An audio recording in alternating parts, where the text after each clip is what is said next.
هذه الفقرة برعاية منظمة شار للتنمية ضمن نشاطات مشروع شيان. يسعد صباحكم مشاهدينا ومستمعينا عبر إذاعة بوير اف ام على الموجة 103.5. مستمرين معكم بفقرات عطر الصباح، ووصلنا للفقرة الحوارية. بدأت الإدارة الذاتية يوم الثلاثاء عملية إجلاء نازحي سريكانية من المدارس في مدينة الحسكة إلى مخيم سريكانية شرق مدينة الحسكة. للوقوف على هذا الموضوع نستضيف في فقراتنا الحوارية عبر الهاتف السيد شيخ موسى أحمد، رئيس مكتب شؤون اللاجئين والنازحين في الإدارة الذاتية. بداية صباح الخير سيد شيخ موسى. صباح الخير لكم ولمستمعيكم الكرام. صباح الخير. بداية بدأت يوم الثلاثاء الفائت عمليات إجلاء النازحين من أهالي سريكانية رأس العين من مدارس الحسكة إلى مخيم سريكانية شرق المدينة. هل تم أخذ رأي النازحين حول إجلائهم إلى المخيم؟ طبعا بكل تأكيد، يعني نحن في الإدارة الذاتية نتماشى مع وفق يعني مقاييس الأمم المتحدة ومفوضية اللاجئين بالتعامل مع النازحين واللاجئين، ويعني في حال نقلهم أو عودتهم إلى ديارهم طبعا يتم النقاش معهم، وعلى هذا الأساس يتم يعني نقلهم من مكان إلى آخر. فكما تعلمون الأعداد الكبيرة والهائلة من النازحين الموجودين في المراكز الإيواء وبالأخص المدارس، عندما تم نزوحهم إلى مدينة الحسكة توقفت العملية التعليمية في عدة مدارس، يعني وصلت إلى 80 مدرسة. لذلك يعني العشرات الآلاف من التلاميذ أو الطلاب حرموا من تعليمهم، إلى جانب طبعا أطفال أو أولاد النازحين أيضا حرموا من تعليمهم. لذلك الإدارة الذاتية قررت بإنشاء مخيم قريب من مدينة الحسكة باسم سريكانية، حتى تتمكن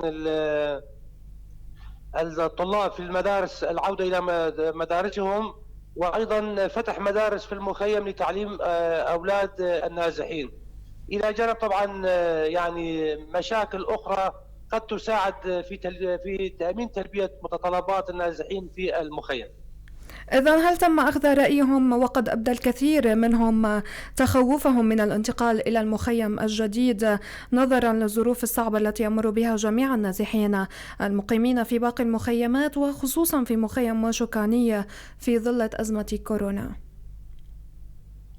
سيدتي، يعني كان هناك قرار في نقلهم في الشهر الفائت، يعني نهاية الشهر الفائت، لكن كان بطلب من المفوضية وأيضا من المنظمات الدولية يعني إعلان عن استبيان النقاش مع النازحين حول يعني موافقتهم على النقل. وكان الاستبيان طبعا على الشكل التالي، بأن أيضا النازحين يرغبون في السكن في المخيم. فالمشاكل كما تفضلت في المخيم واشوكاني، أيضا هناك ضغط على المخيم وعلى إدارة المخيم، حيث أعداد النازحين الذين يودون السكن في المخيم، لكن أعداد الخيم لا تكفي لهم. لذلك مخيم سريكانية سيكون أيضا ملحق وليس بديل بمخيم واشوكاني، حتى يتمكن من يعني كان النازحين العالقين أو الذين ليس لديهم إمكانية استئجار البيوت. نعم. كان هناك استياء من قبل الأهالي بسبب تسمية المخيم باسم سريكانية، كيف تردون بشأن ذلك؟ طبعا يعني مطالبهم محقة، وأيضا احتجاجهم على تسمية المخيم باسم سريكانية كون مدينتهم التي نزحوا منها. لكن نحن يعني دائما نعمل وبالتنسيق مع الحلفاء وأيضا مع شعبنا حول رحلة العودة إلى مدينة سريكانية، فتسمية المخيم باسم مدينة سريكانية يعني لا يعني أنه طرفي أو مشاعرهم. كما يعني في مخيم تل أبيض أيضا تم إنشاء مخيم تل أبيض في منطقة الرقة باسم أيضا مدينة تل أبيض، والسكان الموجودين أيضا من أهالي تل أبيض، ولكن لم يعني يبدو أي استياء من هذا الاسم. فسريكانية أيضا اسم مدينة نعمل من أجل إعادتهم إلى ديارهم. لقد تطرقت بداية في حديثك عن ذكر منظمات إنسانية. هل ساهمت منظمات إنسانية محلية دولية في عملية إجلاء النازحين، ومن هم؟ طبعا قبل عملية النقل تم يعني فتح المخيم، وتم مناشدة المنظمات الدولية والمحلية وأيضا مفوضية اللاجئين. عندما يتم النقل ستكون هناك استجابة من بعض المنظمات الدولية والمحلية لتلبية متطلبات النازحين. فالإدارة الذاتية ستقوم بتكفيل جميع الترتيبات، لكن أيضا من واجب المنظمات الدولية والمحلية أيضا تقديم يد العون للنازحين وأيضا الإدارة الذاتية.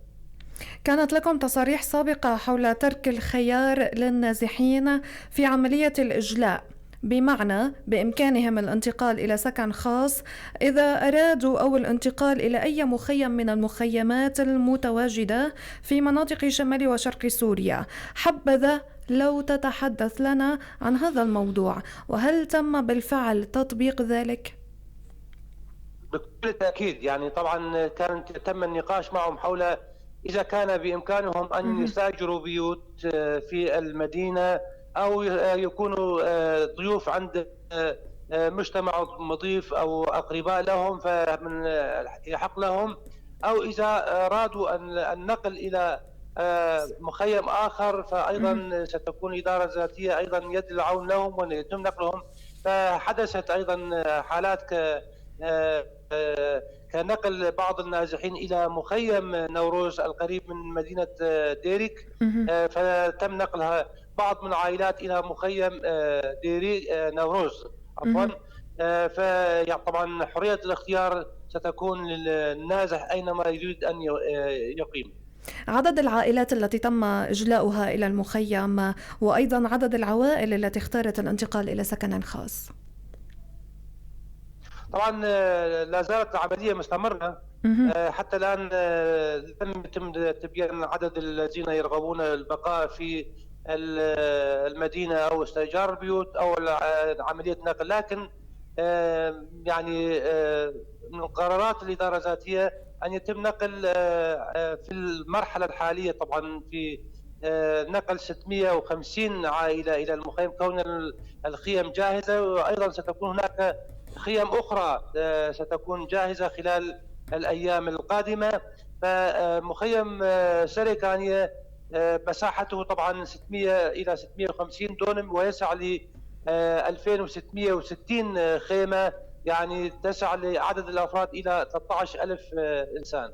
إذن تم إجلاء 650 عائلة إلى المخيم.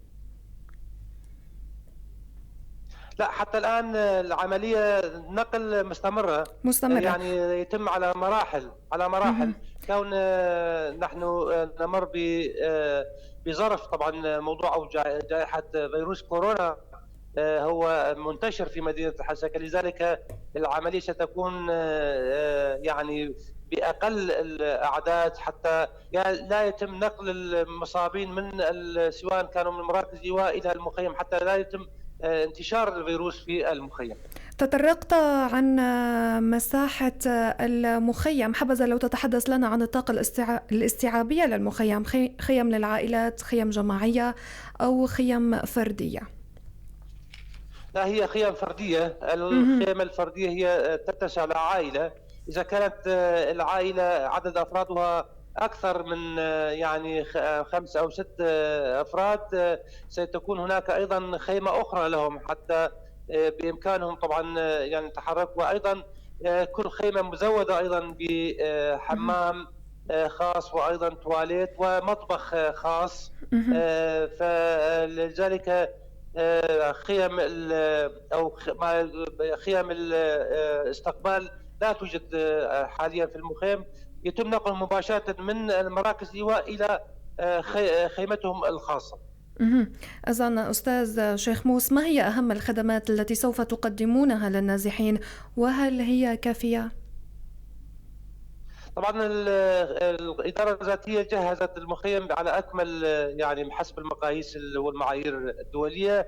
البنية التحتية جاهزة، أيضا صرف المياه وأيضا المياه الصالحة للشرب أيضا تكون جاهزة. الكهرباء أيضا، الشوارع أيضا متسعة. لذلك احتياجات المخيم حاليا طبعا هي إلى منظمة شريكة تقوم بمساعدة الإدارة في تلبية المتطلبات. يعني طبعا نحن مقبولون أيضا إلى فصل الشتاء، وفصل الشتاء بحاجة أيضا إلى ألبسة شتوية خاصة للأطفال وأدوية، إلى جانب طبعا نقاط طبية قد تكون مساعدة أيضا في تلبية المتطلبات من الناحية الصحية. فيعني المنظمات التي لديها يعني الاستجابة في تلبية المتطلبات بإمكانها أن تكون يعني تنسق مع الإدارة حول تلبية متطلبات النازحين. أعلنتم خلال مؤتمر صحفي أن الإدارة الذاتية هي التي تكلفت بإنشاء هذا المخيم. ألم تكن هناك مساهمة أو مشاركة من قبل المنظمات الإنسانية الدولية أو المحلية في تأسيس هذا المخيم؟ يعني مع الأسف المنظمات الدولية يعني أو وكلاء أو شركة الأمم المتحدة تقاعست في واجباتها أثناء النزوح عشرات الآلاف من رأس العين سريغانية إلى عموم مناطق إقليم الجزيرة. طبعا مع الأسف كانت تلك المنظمات يعني طبعا بتوجيه من السلطات في دمشق ومحافظة الحسكة حول عدم دعم تلك المنظمات المراكز أو المخيمات، فقط التركيز على مراكز الإيواء وبالأخص المدارس حتى يتم توقيف العملية التعليمية. لذلك كانت هناك يعني مسائل سياسية مع الأسف، يعني تم خلط المسائل الإنسانية بالمسائل السياسية. لذلك المخيم تم إنشاؤه وتجهيزه من قبل إدارة ذاتية وعلى نفقة الإدارة الذاتية طبعا، وهذه هي من واجبات الإدارة الذاتية لتلبية متطلبات النازحين كونهم هم أبناء مناطق الإدارة الذاتية وقدموا تضحيات في سبيل الحفاظ على مكتسبات التي طبعا حققوها. لذلك المنظمات الدولية مع الأسف حتى الآن تقاعست في تلبية أو تقديم واجباتها في موضوع النازحين. إذن حاليا في الوقت الراهن، ما هي المنظمات الإنسانية العاملة ضمن مخيم سريكانية سواء المحلية أم الدولية، وما هي الخدمات التي سوف تقدمها؟ يعني في الوقت الحالي طبعا منظمات يعني تأتي، لكن أو تلك المنظمات بحاجة إلى تنسيق مع الإدارة إلى جانب منظمة شريكة مع الإدارة. طبعا بإمكان المنظمات جميعا دون استثناء تقديم المساعدة حسب إمكاناتهم. ويعني طبعا الأهم شيء في الوقت الحالي طبعا تأمين مياه الشرب للنازحين إلى جانب النقاط الطبية. يعني الهلال الأحمر الكردي لديها نقاط طبية، لكن أيضا أو منظمات أخرى التي لديها الرغبة في تأمين مستلزمات المسائل الطبية أو الصحية أيضا أن تقوم بواجبها. يعني باعتبار المخيم قيد أو يعني بداية إنشاؤه أو بداية استقبال النازحين، لذلك بحاجة إلى أمور يعني عديدة. يعني فقط نقول الهلال الأحمر الكردي أم يوجد هناك منظمات إنسانية يعني أخرى؟ لا، الهلال الأحمر الكردي المسائل الصحية أو طبية. إذن ما هي المنظمات؟ أيضا هناك منظمات نعم. أعيد لك السؤال، ما هي المنظمات الإنسانية العاملة ضمن مخيم سريكانية سواء محلية أم دولية؟ يعني في الوقت الحالي ليس لدي أي معلومات ليس أو لديك عدد معلومات. تلك المنظمات، لكن مم. بإمكانكم أيضا أن تقوموا بجولة في المخيم والتواصل مع الإدارة وأيضا مع المنظمات مهم. التي تعمل في المخيم. نعم. تمام. كيف سيتم تأمين حاجة المخيم من المياه ونحن نعلم أن مشكلة نقص المياه لا زالت قائمة في مدينة الحسكة؟ طبعا باعتبار الأعداد يعني الذين دخلوا إلى المخيم قليلة، يعني بإمكاننا تقديم يعني مياه الشرب أو مياه صالحة للاستعمال، كون لدى الإدارة أيضا صهاريج تنقل المياه من الآبار من تلبراك وأيضا من مناطق قريبة من الحسكة. لكن في المستقبل القريب عندما يتم نقل الأعداد الكبيرة، طبعا يجب يعني من واجب المنظمات أيضا أن تقوم بتقديم المياه للنازحين. مهم. سيد شيخ موسى، ما هو عدد المدارس التي تم إخلاؤها من النازحين في مدينة الحسكة؟ يعني في الوقت الحالي تم إخلاء 3 مدارس، طبعا والعملية أيضا مستمرة حتى يتم نقل كافة النازحين في المراكز. طبعا يعني وصلت عدد المراكز إلى بحدود 80 مركز، يعني في مدينة الحسكة ومحيطها. طبعا في البداية تم نقل النازحين في 3 مراكز أو 3 مدارس. مهم. وما هي المنظمات التي سوف تساهم في إعادة ترميم وتأهيل هذه المدارس؟ يعني فقط في الوقت الحالي ليست هناك أي يعني جهة، ولكن مهم. الباب مفتوح أمام المنظمات التي تود أو ترغب في تقديم يد المساعدة للإدارة الذاتية. طبعا الإدارة أيضا أو هيئة التربية أيضا ستقوم بإعادة تأهيل وترميم المدارس التي كانت يعني تقيم فيها النازحين، كون العملية التعليمية بدأت يعني خلال أو الشهر القادم ستكون العملية التعليمية قد بدأت، لذلك هذه المدارس بحاجة إلى تأهيل وترميم. إذن سؤالي الأخير، عدد المدارس التي تم إنشاؤها في المخيم الجديد، المراحل التعليمية ضمن المدارس، المنهاج الدراسي المعتمد؟ طبعا المنهاج ستكون منهاج الإدارة الذاتية، كون أبناء النازحين هم من مناطق الإدارة الذاتية وتلقوا تعليمهم في مدارس الإدارة الذاتية، لذلك المنهاج ستكون منهاج الإدارة الذاتية. طبعا هيئة التربية أيضا هي من ستشرف على المدارس أو إنشاء المدارس في المخيم. لكن كما قلت آنفا بأن الأعداد غير معلوم، ولكن مهم. قد تصل أعدادهم إلى أكثر من 1000 أو طالب، لذلك هم بحاجة إلى عدة يعني مدارس وليست مدرسة أو مدرستين، سيتم يعني توزيعها حسب مناطق أو جغرافية المخيم. ختاما، كنت معي السيد شيخ موسى أحمد، رئيس مكتب شؤون اللاجئين والنازحين في الإدارة الذاتية. شكرا جزيلا لك. شكرا لكم. شكرا. مشاهدينا، بعد قليل موجز لأهم الأخبار باللغة العربية، ابقوا معنا.